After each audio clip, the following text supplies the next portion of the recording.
Hi everyone, and welcome to episode 2 of the NEF She web series.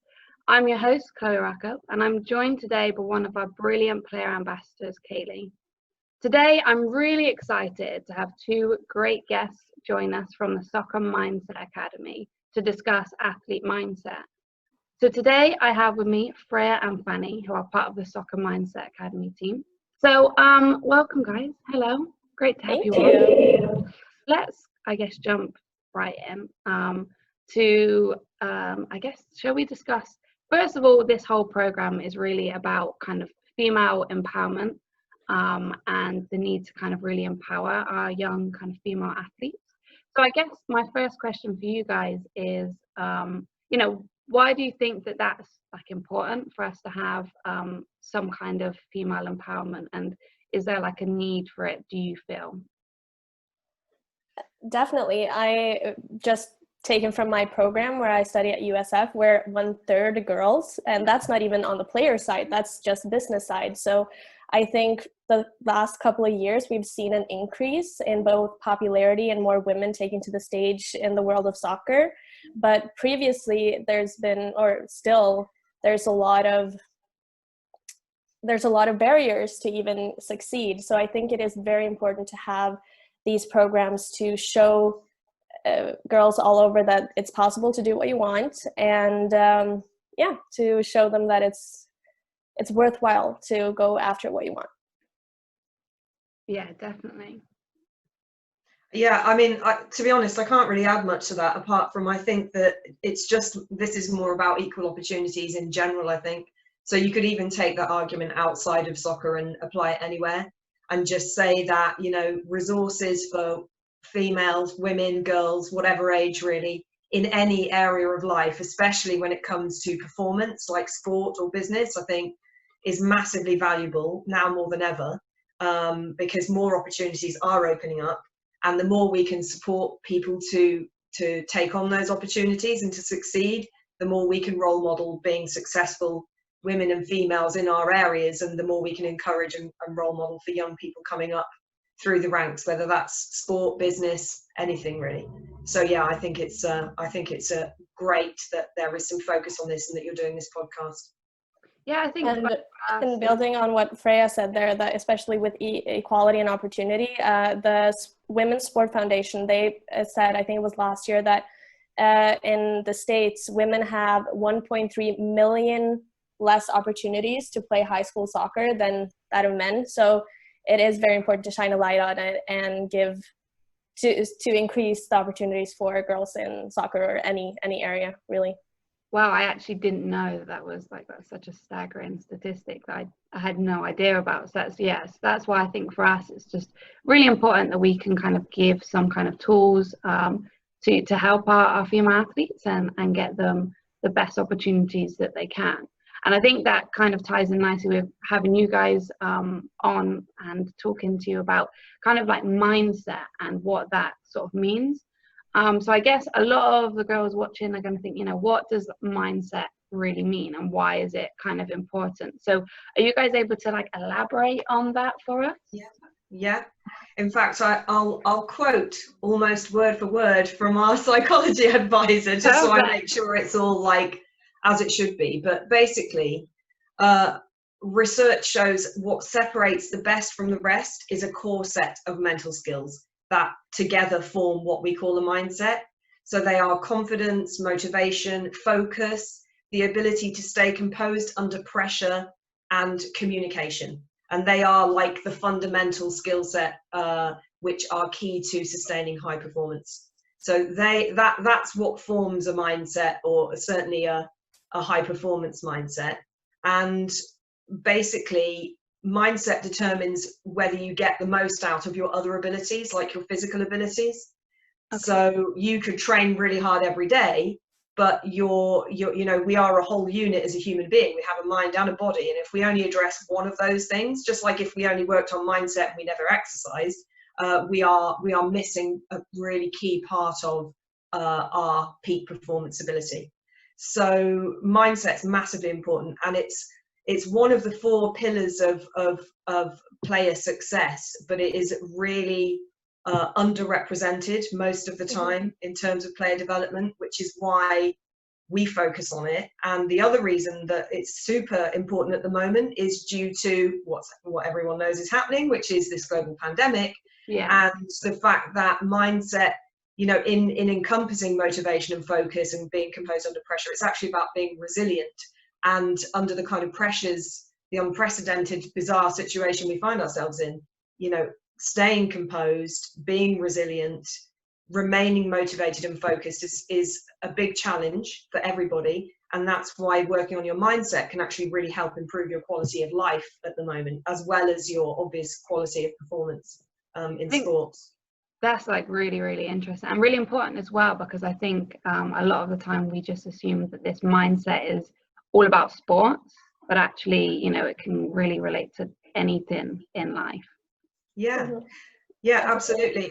I mean, in terms of mindset, if it's about, as I said, confidence, I mean, confidence applies everywhere, right? If you want to go and get a job, if you're in that space, or if you want to learn a new skill, maybe you want to meet someone for the first time or whatever. So confidence is huge always in life, in every area. Motivation dictates what we're able to achieve, really. If we're not motivated, we won't get much done. Focusing enables us to complete schoolwork, to work out in jobs, to do everything. Staying composed under pressure and emotional regulation, which is what that really means, is really important in order to forge strong relationships. If you're constantly having a breakdown or a tantrum, it's really hard to form good, solid, quality relationships with people and your environment. And communication is the same. I mean, it's literally everywhere. So there isn't an area where your mind isn't involved, because if we didn't involve our minds at all, we would literally just be robots. We'd be just walking around, moving, but not actually having any kind of consciousness, and certainly not any direction. So absolutely, it's important everywhere. And I think what's tricky with, you know, we've obviously created this product specifically for soccer players, but the truth is you can use it in any sport and you can use it for any area of life. And we've actually had one of our soccer coaches' sons, who was actually a basketballer, not a soccer player, complete the program and say it had a massive impact on his basketball performance, and he absolutely loved it. So we're very keen to, obviously we're talking to soccer players on this podcast, we're very keen to support soccer players, but really any sport and any area of life, this is going to make a difference. That's really cool. I think one of the main reasons also, since it takes so long to form a habit, and mindset is something you're going to have to work on constantly for the rest of your life, because any bad thing can send it in the wrong direction. So I think it's very important that that young players or young people in general are exposed to it and start learning about how to work through any sort of challenges. And I've been very privileged to have talked to a lot of young soccer players for our research program, 2 of them from New England Football Club as well. And I'm amazed of how I'm lost for a word in English, I'm sorry, how much understanding they have of their own capabilities. And there was this one girl, it was like, oh, I'm an emotional player. I get stressed under these circumstances, and they're really aware of where their challenge lies. And I thought that was really inspirational. Also talking to parents, they're very quick to say that all their children are too hard on themselves if they make mistakes. So, which I think is a common thing. I was like that when I was younger as well. So just providing young soccer players, young people in general, with the tools they need to overcome those really, really challenging things, or it might not even be the most challenging thing they ever go through, but something that can ruin your day. I think it's very important to start that from a young age. Yeah, definitely. And I suppose as well, I know you talked about parents, but I suppose that is probably beneficial to the parents as well, because I know when I was a younger soccer player, you know, my dad would be on the side and it's kind of shouting, and, you know, as they do, kind of encouraging. And so I think it's probably a good way to educate parents on what their child needs from the side in terms of support, and I guess also understanding the tools that they're using to try and help them with their mindset as well. Absolutely. And one of the things we talk about in the program is your internal coach. So the voice in your head that says, oh, you fool, you did that, it was really bad, or the voice that says, yay, I was really good today. Yeah. And how we internalize from a very young age the voices of adults around us. So if we have a really negative teacher or a really tough coach, we internalize this negative voice and we play it back to ourselves, and we give ourselves messages about ourselves that are not helpful. They're actually emotionally difficult and quite exhausting. So your internal coach, we talk about a lot in terms of mindset. You know, what's your internal coach saying to you? How are they saying it? And how can you change that experience so that they say positive things? And when you start to dig into this, you realize how much unwittingly parents and some coaches and people on TV and friends and all over the place, we hear negative messages, and how, you know, and they can be really damaging. So just by being much more aware of the things that are happening to you and all around you, and how you can change that internally, you can immediately see a difference in how you behave and how you play, for sure. That's really, really interesting. So if we kind of talk about, I guess, the app, you know, how does the app help, you know, our players with this kind of mindset, and kind of, I guess, talk us through, you know, what the app is all about, really? Yeah, so I know that you've given a little description in the post already, but Yeah. it's essentially, it's bite-sized learning. So the idea was that where, you know, you have physical, obviously, training out on the soccer field, and you're working with coaches and things and other people, your mindset is obviously internal. So it makes more sense for you to learn about mindset from in a kind of a self-paced learning environment where you are very close to the material. So you're listening to it, for example, you're watching short videos, you're listening to things just directly on your own, in your own space, in your own time. And so you're creating that kind of mental space to dig into things that you might not want to share with all of your friends. You know, you might not want to share your vulnerabilities at this point. You might not want to share what your negative coach says to you, all of this stuff. So we wanted a bite-sized solution because we are working with young players, and also life is already very busy. And we know that bite-sized learning is super effective and therefore not boring, and, you know, tends to get sticky, as we call it, and stay. We've used more modern learning and communication techniques, video, audio with guided visualizations, that kind of thing, and some interactive workouts and tasks for people as well. And we've created challenges rather than, well, what do you call them? Courses, if you like, because the idea is that actually all of this stuff is you challenging yourself. And if you're into soccer, you enjoy playing games, you recognize that there's a challenge in the game, and that's what makes it fun. And we want our players to experience this challenge rather than a piece of dry learning, you know, a real interactive, energetic and interesting thing that they do throughout life. And the reason that, the other thing that's really good about it is that it builds positive habits. So Fanny's kind of already mentioned habits before, yeah. But doing a small thing every single day is way more powerful than spending a weekend cramming something that you're probably going to lose a large percentage of the next day and you're not going to put into practice. So it's very practical. We call it e-doing instead of e-learning, because that's the idea. You're really integrating the material into your daily life.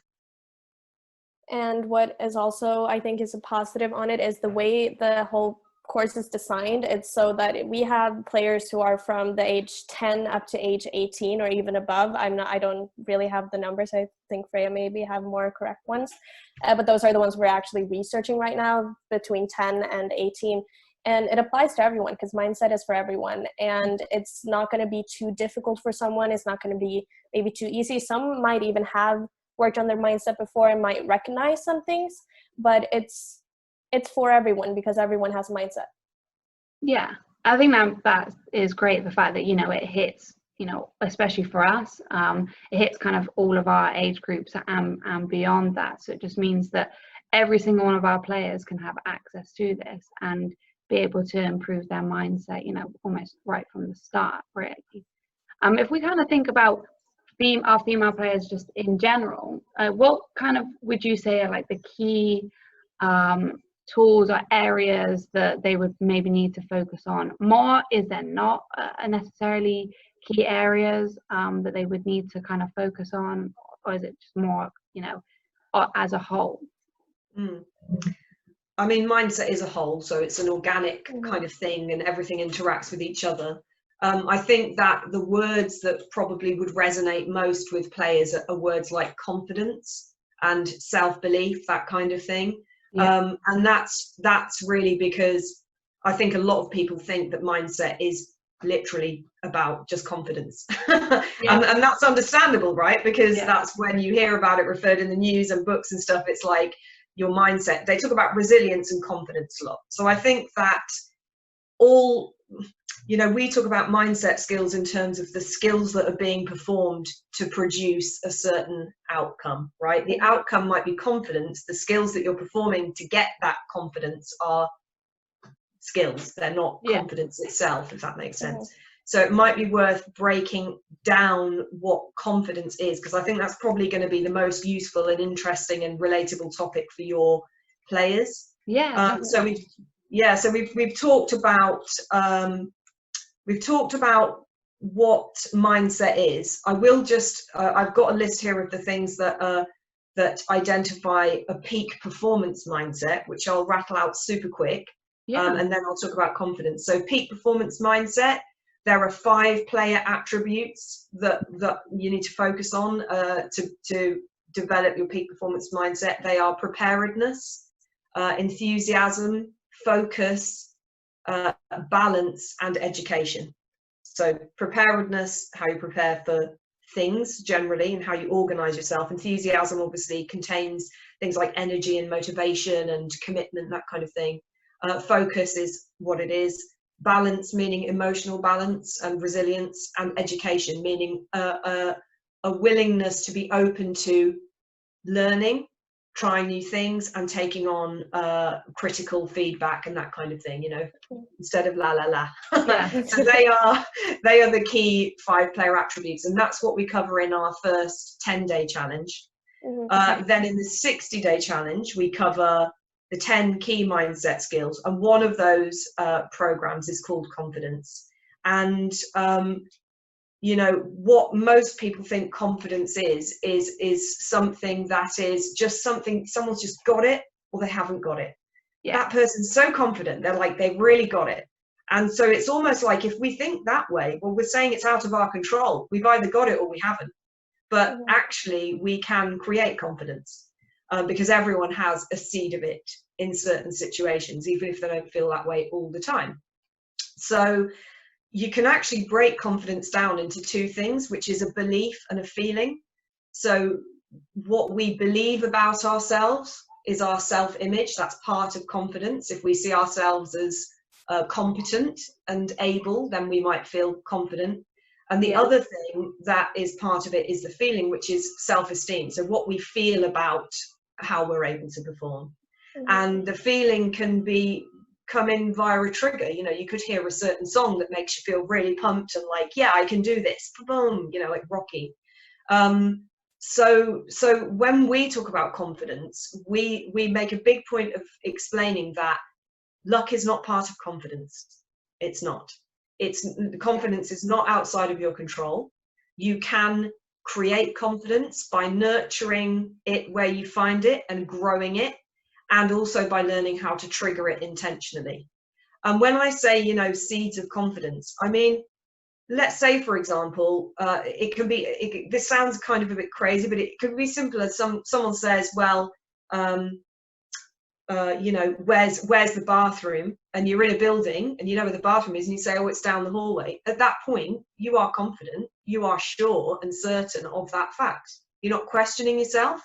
You trust what you're saying to that person. You are solid in your understanding. So we can all experience tiny bits of confidence left, right, and center, even if we don't feel like we're a big deal and a big show. So we talk about confidence, as I say, you know, find the seeds, grow them, learn how to trigger them intentionally. And Sometimes you can gain confidence just by being around a coach who is confident in you, and it kind of transmits across to you. So, and that means that we have associated that person with confidence, so that when we see that person, it triggers our feeling of confidence. And so it's a huge topic. I'm going to try not to go on anymore, but basically it's not luck. You can trigger it, and you can create triggers to trigger it as well. You can intentionally trigger your own feelings of confidence. And the program goes into some practical, like quick, easy ways that you can do that. Things like, you know, playing a song that fills you with confidence, and every time you do that, you press your thumb on your finger and you say the word confident in your head over and over again. And then next time you hear that song, you do it again. And then it gets to the point where you don't even need to hear the song, you just squeeze and there it is. And it goes. Sorry, that was a lot. But anyway, hopefully it all makes sense. No, and it's really interesting. Speaking of Freya there, and also to answer your question, Chloe, prior to this podcast, I got to do a lot of research in the history of women's soccer, and women's soccer have won awards and the psychology behind women's soccer and young players. And one thing I found was actually that female athletes in general, not just soccer players, have a much higher rate of sports anxiety, which means that they are generally more concerned about poor performance than that of male athletes. So that's also why being confident and trusting in your abilities is so important for especially female athletes. That's really, really interesting. And I know we have a graphic on that. Do you want me to share that? And do you want to kind of talk through that kind of as we have it? Let me get that up for you. I also have it in case. Oh, you have it up? So hopefully. Yeah, that was it. Perfect. This is the one, right? So yes. We can kind of, I don't know if you want to talk through this. Yeah, kind of sure. Give a little bit of an insight. Yeah, sure. So actually making this is actually one of my favorite days at work because I learned so much that I didn't already know. And so I have a lot of, FIFA World Player of the Year. So there are a lot of American players over there. And also winners of the Ballon d'Or Feminine, which Ada Hegerberg, she was the first one to get, and she's Norwegian. So that's a little proud about that fact. And yeah, we have some comments that how Carly Lloyd, her comeback was purely to the mental abilities. We have a quote there. Also, there's the 1.3 million opportunity fact that I mentioned earlier in the podcast. And that pink line there is actually my favorite part because that shows the history of women's soccer. And in short terms, women's soccer was actually way more popular than that of men's soccer, and they had many more spectators. And I think the first official soccer team was women who had previously worked making ammunition for wars, and they just got together and made a soccer team. And in May 8th, 1921, England's Football Association placed a ban on women's soccer, and that ban lasted until 1971. So it's 50 years. And that is why men's soccer is more popular than women's soccer today, because we had a great head start, actually. Yeah, it is really crazy to look at and see, you know, that we were playing, you know, years ago, and then for that to be just stopped. And I guess, you know, it's kind of halted all kinds of progression and development on the girls' side. So it's great that, you know, now we look at where it is, and obviously it's nowhere near the level of the men's, but it's starting to get there, and it's starting to get the recognition that it deserves. And it's just really interesting to think, you know, imagine if they hadn't put that ban in place, where women's soccer would be now, whether it would be up there kind of competing with the men's side, or, you know, how that would look. So I think it's just super interesting to see, and potentially that has, you know, a huge factor on all of our kind of mindset skills that we potentially have to use, because perhaps we're at that sort of slight disadvantage from the offset.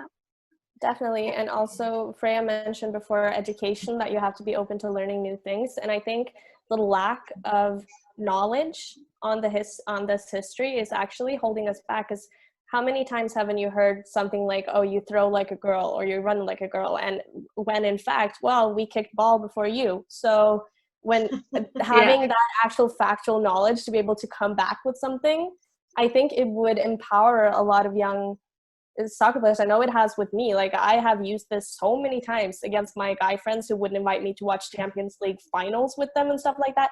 I'm like, hold on a minute. Yeah. It's not just yours. This is also one thing that I think is incredible. Since we talked about equality briefly before, the FIFA countries to pay the women's national team equal to the men's national team, and obviously that is a big political issue in the States right now. Yeah. Norway, as far as I know, was the first ones in 2017, and there are Brazil and England came up now in 2020, which is incredible, and the Netherlands are joining in 2023. So we're moving towards the right direction. Yeah, I think I just want to pick up on what Fanny was saying about education, actually, in terms of this, because I think it's right that this is really useful. And I think what can happen for players is there's different levels of awareness, right? There's your individual understanding of your own abilities. There's then the level of the coach and the team's understanding of your abilities and that perspective. And then you bring it out wider and you think, well, actually, what else could be playing into what I perceive about my abilities? And things like the fact that women's soccer is not as big as men's soccer. If you don't know why and you haven't looked into it, you could assume terribly that actually it's just because women aren't very good at soccer. And so they're just way behind the men's game. You know, it's like, and that's the kind of thing that you wouldn't ever actually think in your, like, consciously. You wouldn't be walking around going, well, I've decided that this is this because of this. But if you actually learn and understand the roots of where something has come from, you get a much better perspective and you can actually feel more confident. You know, your confidence might be affected by the underlying negative limiting belief that you don't even realize you have, that women aren't as good at soccer because look at the state of the women's game versus the men's. I mean, honestly, this is why mindset's so important, because it forces you to really dig into how you think about things and what you think, and question where those beliefs have come from and realign your beliefs. I mean, we talked about confidence being a belief and a feeling. What I believe about myself is half of what my confidence is. Well, what if I believe that I'm not as good at soccer because I'm a woman, because look at the women's game and the men's game? So automatically, if I know this timeline and I understand that that is not the case, that actually this is a societal holding back of women, not an ability issue, my confidence could be quite dramatically altered. For some people, that would be quite a big shift for them, you know, even just to think about it. So I think this one page is brilliant.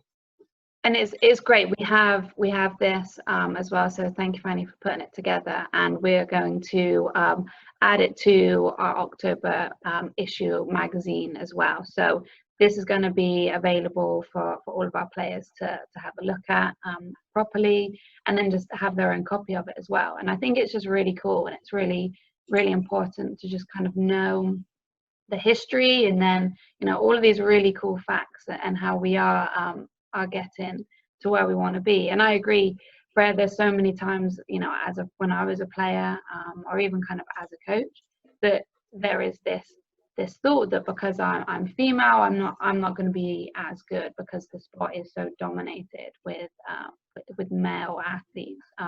So it's just really important that we know, and as players and as coaches and as women in general, that we know that actually these are the reasons why. And because of that, it just gives us this bit of confidence and understanding and belief that, you know, look how far we've come in such a short amount of time, really, when you look at the timeline, and, you know, look how far we can go if we keep kind of going in this trajectory. So really, really cool, and I love it. I think it looks great. So thank you so much, Fanny. Thank you. And also, we're definitely moving in the right direction, especially with the World Championships, how they have gotten so much more viewership especially last time around, with when America obviously won again. So it's moving in the right direction. And also in that one pager was a Brazilian soccer player, Marta. She also said that why the American women's national team is constantly winning is because of their mentality and their mindset. So it's full circle. There we go. See, it's exciting to see what will happen with UK football now as well, Chloe, because I'm sure you're aware that we've ended up with some rather good players from the US women's national team. I've been following that quite closely, and I mean, it's just brilliant to see all of the skills. That's the other thing, isn't it? You know, we talk about perspective and beliefs and stuff, and culture is part of belief, you know, how one country plays versus another, and so I love seeing this mix of like really international mix of players getting together, because it's actually ultimately going to really benefit women's soccer overall, never mind just the team performance, you know. Yeah, absolutely. I mean, I watch it every weekend, and it's so great to just see the level, and like you said, the skill, and the fact that essentially now in that league you pretty much have the best players in the world competing and playing against each other. It just makes it so much more exciting.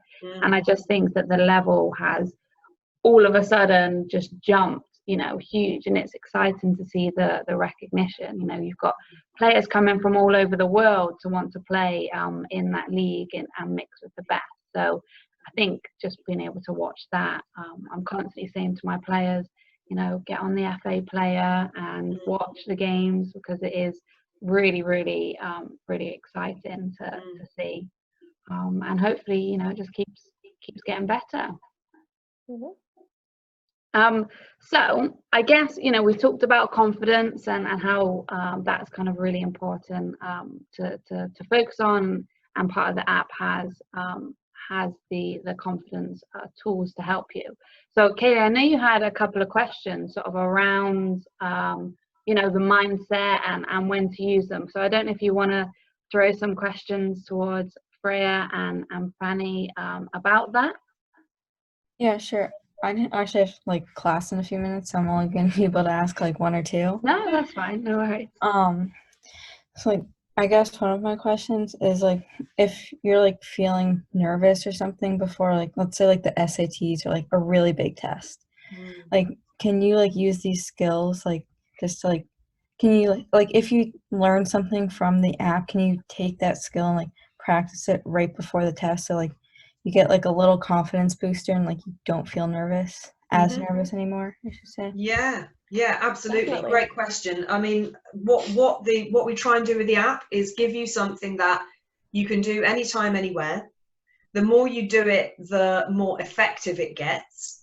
And you can definitely do things right before a test or a game. I mean, that's why we made a little pre-match audio, but you know, we've got in there guided visualizations and audio drills that you could use right before anything where you need to be in the right mindset. So definitely. And the more you do any of this stuff, the more powerful it gets, because it's a bit like, we're training ourselves essentially. It's a bit like, you know, you train a dog to sit with a biscuit. Slightly more classy than that, slightly higher end than that, but ultimately we've created the training in such a way that you build a positive habit, and the more you do it, the stronger it gets. And yeah, it's just a case of practice, but yeah, you could definitely use it for exams for sure. And you guys answered my other questions like really well, like almost perfectly, like you could see them right now. Okay. I know they're on the doc, but it was like you answered my questions very like just so perfectly, like there's no better way to put it. And I actually have to head off now. I have my first class of the day in a few minutes, so Enjoy. Have a good Right, thank you so much Have a for good day, having me. Kaylee. Thank you for joining us. Bye. Perfect. Okay, so I guess last question from me really, and then, you know, we can kind of open up to if there's anything else you guys wanted to chat about. I know you kind of said that you guys typically have this program last for 60 days, and so it's just sort of 10 minutes, 10-minute segments. So I guess, you know, is that all you guys think is needed to kind of to build it? And once you've kind of done those 60 days, you're pretty good at it? Do you think that it needs to be, someone can do it for longer than the 60 days? Is there a set time on how long people should be practicing with these skills? Yeah.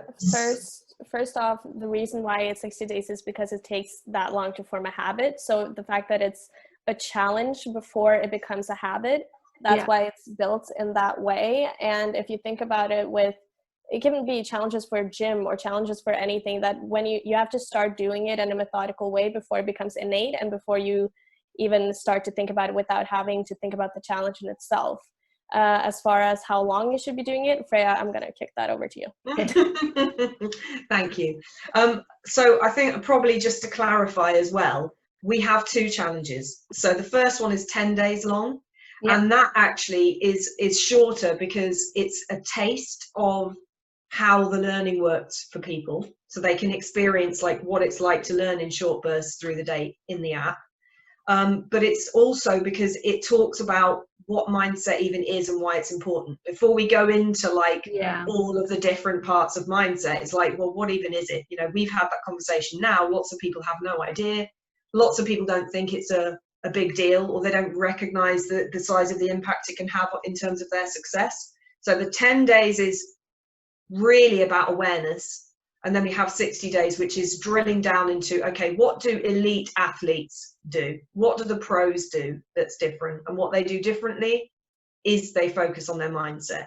And we break that down. As Fanny said, it's 60 days because it's the time it takes to form a new habit.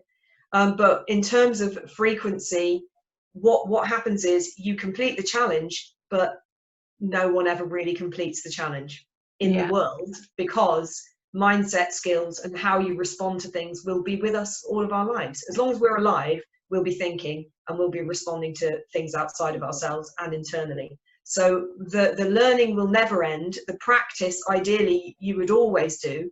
But of course, the more you practice, the stronger you get, the less you might need to practice every day, for example.